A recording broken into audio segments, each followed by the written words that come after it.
Joel? Hey, Mr. Kwan, how are you? I'm good. How are you doing tonight? Pretty good.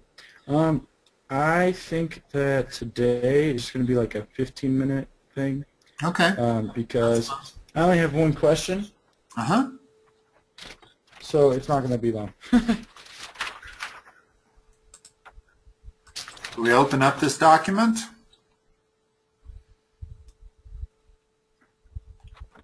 Sorry, my fingers are in the way.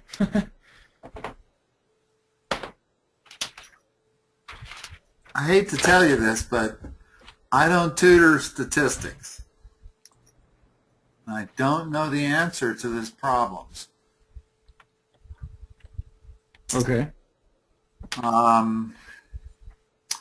You have probably been given a function on your calculator that allows you to calculate z-score. I encountered a student about a year ago that was talking about z-score. And there's a formula for it. Unfortunately, I do not even own a statistics book. Okay. So I don't have any access to this formula. But your formula is going to be a function I of, remember doing it, but we did it so long ago. well, it's going to be a function of the mean and the standard deviation and 74 inches. In other words, there's three variables you're going to need to put in, and you get the z-score out. Unfortunately, I don't know that formula. I remember going over it, but like I said, I don't even have a statistics textbook, and I guess I'm going to have to get one because I'm having enough students. They seem to be incorporating statistics more and more into the curriculum. Yeah. No, I just don't. I don't remember doing the z-score. I think we. Do you have a I think I textbook? remember it. Do you have a textbook, Joel? Yeah, actually. Oh, yeah, I do. Here, I actually have it right here Look next in to your me. textbook and see if it says what z-score is. All right, let me see. Hold on. I'm gonna look in the index real quick and see if I can find where z-scores at.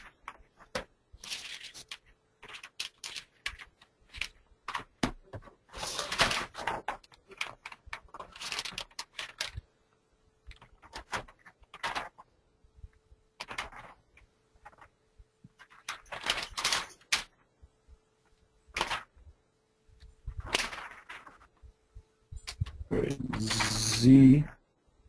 z-score. The number z of standard deviations that a data value lies above or below the mean of the data set.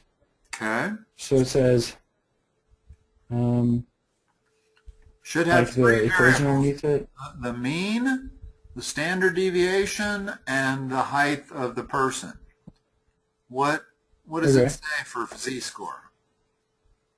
It says z equals x minus x, but the second x has like a line over it. That's the mean. Yeah, like that. Over Sigma. sigma, that's what it is. The circle with the line to the side. Yeah. That's it? Yep. Okay, that's the z-score. The Yeah. x is the height of our person. The Okay. x with a line over it is the mean. What And does the line on top mean? that means it's the mean. Oh, okay, so is that just like a signification of it? Yeah, that's what x with a line over the top of it means, is that it's the mean. In this case, the mean was 69 inches. Okay. So his z-score is going to be what? We're just going to plug in the three variables that we have. X is 74. All right. The mean is 69. And sigma is 2.5. So that's equal to 2. Oh, okay. You have a z-score of 2 if you're 74 inches tall. If part for 29 is if you're 66 inches tall, we replace the 74 with 66,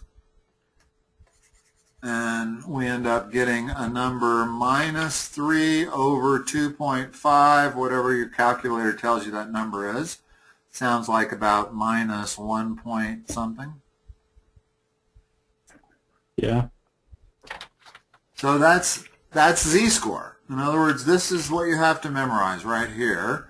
And you have to know that this is the mean. This is the standard deviation. And this is whatever value you're looking at. Okay. In this case, the value was a male who was 74 inches tall. In the second problem, the male was 66 inches tall. So we just okay. took out the x. And how do you find out the standard deviation? They always give it to you. Oh, okay. What is the standard deviation? Like the give or take? I can explain. Or like the range of it? Yeah, Like, let me explain. the mean is 69, but there's about, give or take, 2.5 inches type thing. A lot of data follows this kind of curve. It's called the normal distribution. Notice that this problem begins that it's normally distributed. Yeah. Okay, this curve, this point right here, that's the mean. Yeah. Standard deviation. Okay.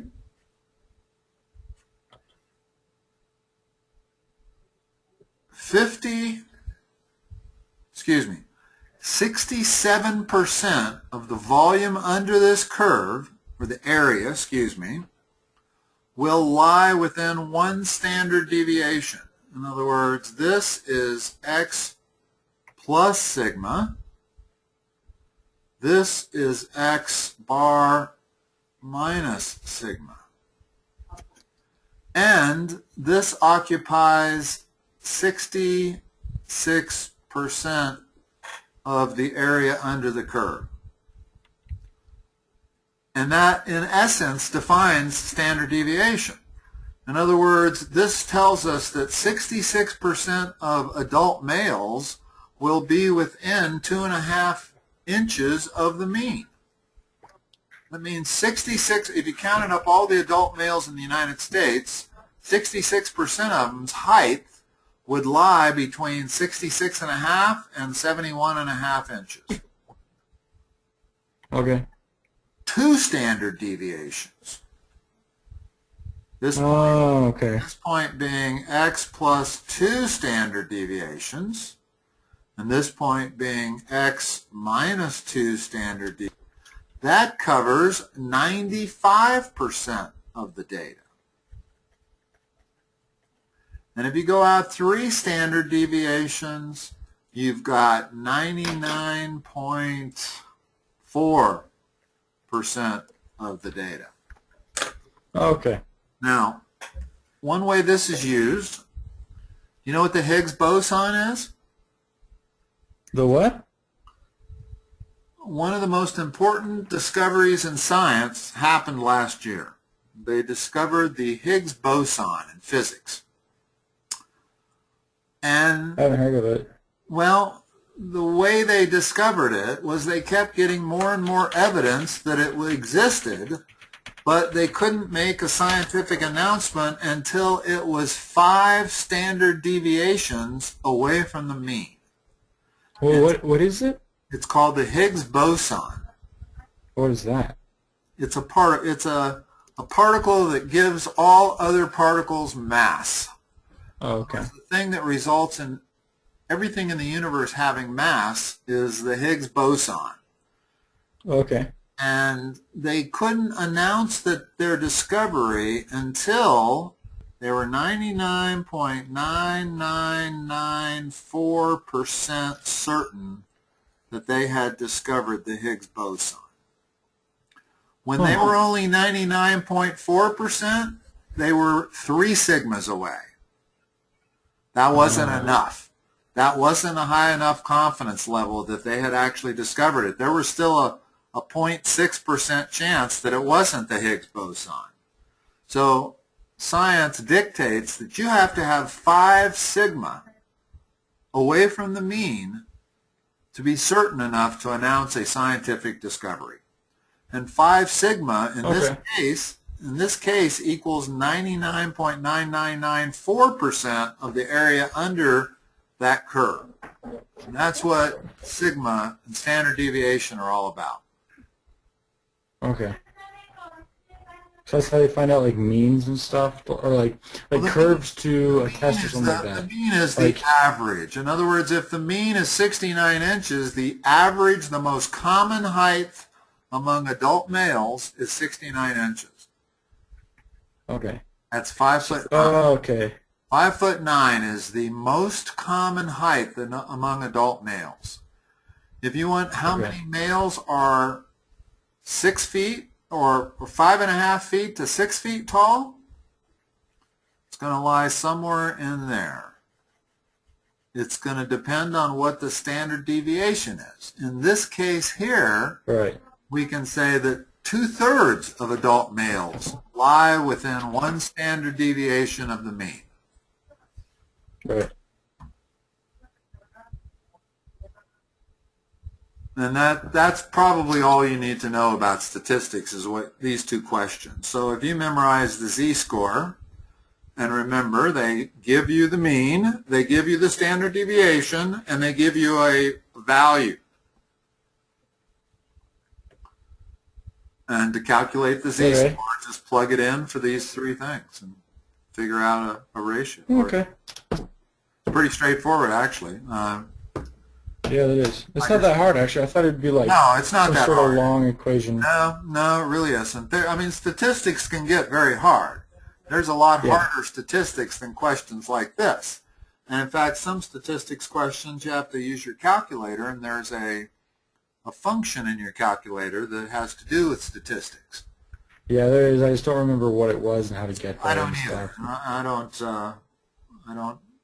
Like I said, everything I know about statistics, I've pretty much told you tonight. All right, well, cool. Thank you very much. That's really all I have. Okay. Joel, good luck on your final, and have a good summer. I'll let you know how it goes. Yeah, and if you end up taking pre-calc next year or something, let me know. I'd be happy to help you. I definitely am, so, yeah. All right. Have a good summer. You too. Yeah, I'll let you know how that goes. Okay, thank you. Bye-bye. All right, cool. Thank you.